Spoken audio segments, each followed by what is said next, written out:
Did you know that a single cell becomes a complete human being in just 40 weeks? Let me show you this incredible journey.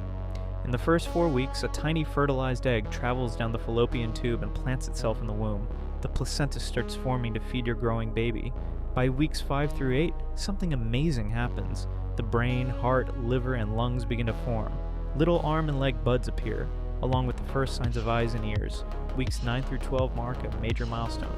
Your baby is now officially called a fetus. Tiny fingers and toes develop, and the first movements begin, though you cannot feel them yet. Around weeks 17 through 20, you will feel those first magical kicks and flutters. Your baby is developing fingerprints and responding to sounds.